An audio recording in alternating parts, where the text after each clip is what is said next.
Kaylee Anthony case, as investigative sources now say Casey did it alone and intentionally. That as stunning new video emerges of the crime scene taped a month before Kaylee's body was found. And bombshell developments involving the meter reader who's going to New York to tell his story. A stunner emerges from his past. What do you think of these new developments? Give us a call.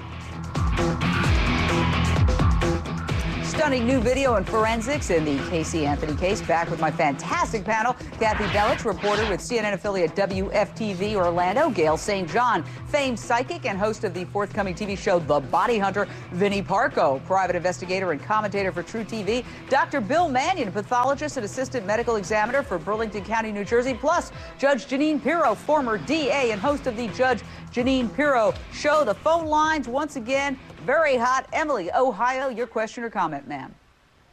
Hi. Yeah, I have two questions. First of all, who has control over Kaylee's remains? I heard it was Baez. And why is there not more public outcry about why this little baby has not had a funeral and is still just sitting in a box?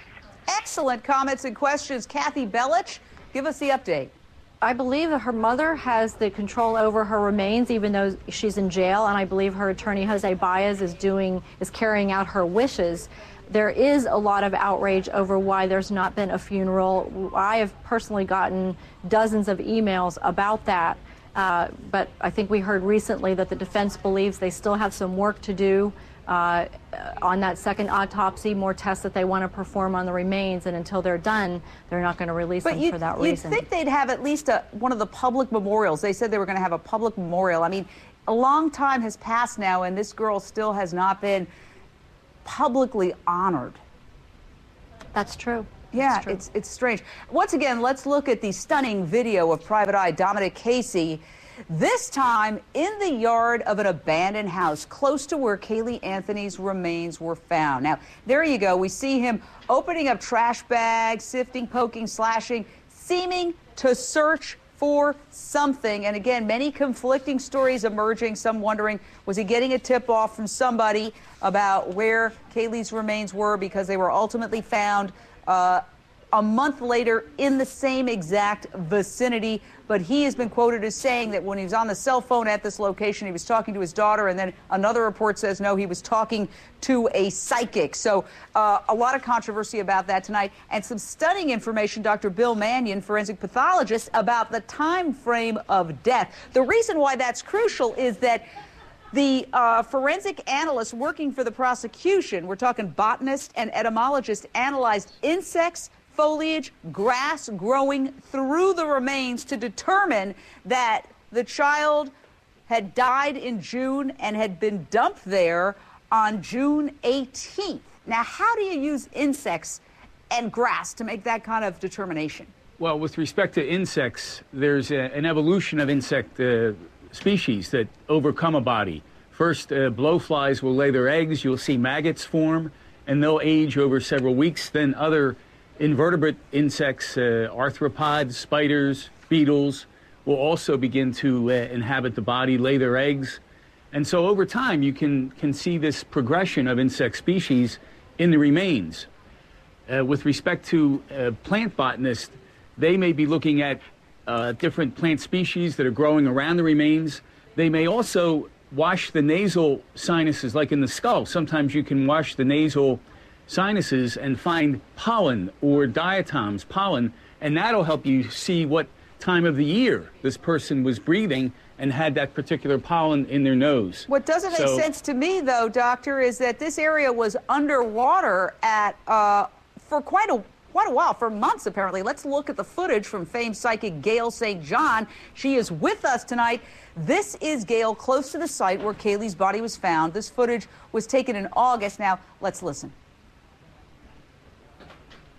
All right.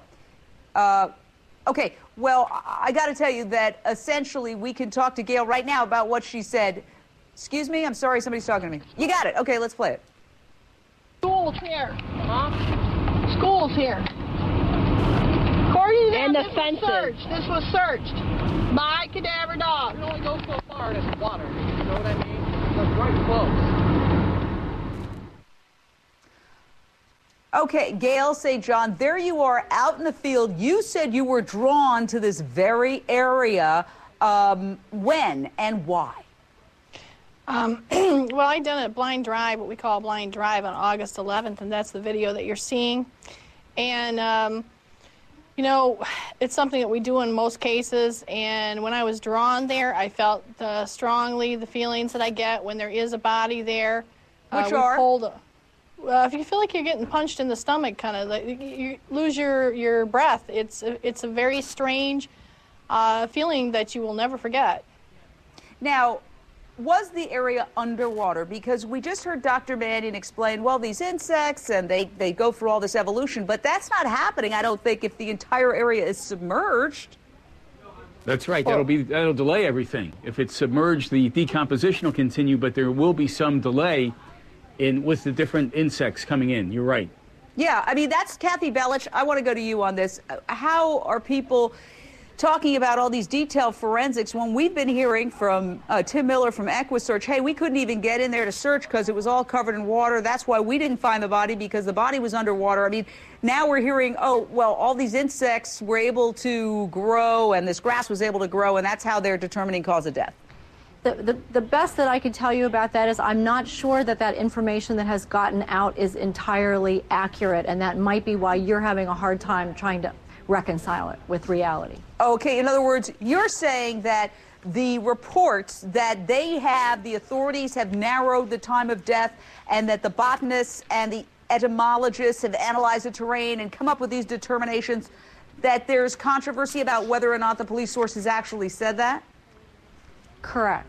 I think you could give an approximation, but you're not going to be able to say June 18th the body was there. I think that's very, very dangerous to do that. I think they can give an estimation that the body was there in the spring, it was there in the summer, it was there in the fall, based on different plant species or pollen that's there. All right, Wandy in Georgia, your thought or question, ma'am? Yes, my question is, if the Anthonys are given immunity, is there a possibility that perhaps one of them may say that they actually committed the crime, excuse me, and that Casey will be free, and so would they? Okay, you're going to have to say that one more time. Speak really, really clearly, ma'am. Sorry. I said if any of the Anthonys are given immunity, could one of them say they committed the crime and actually get Casey off? Oh, wow. Oh, my gosh. Yes, you should have been a crime writer, my dear. Judge Janine Pirro, you know, they love their daughter. They said they've done anything for her. Is it possible? Is it within the realm of possibility that somebody would falsely confess to get somebody else off that they love?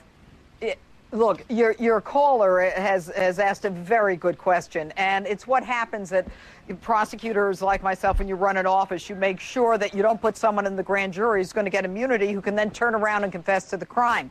There's no question that if they got immunity, they were given, they gave statements before that were under oath of their version of the facts, and therefore they could be charged with perjury, which would be the least of it.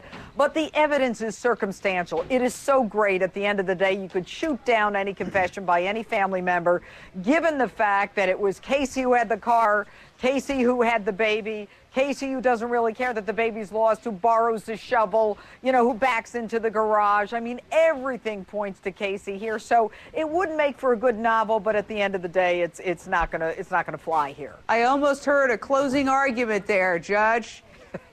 Okay, Kathy, Gail, Vinny, Bill, Judge Janine, thank you so very much. Just a reminder, Nancy Grace will have all the latest twists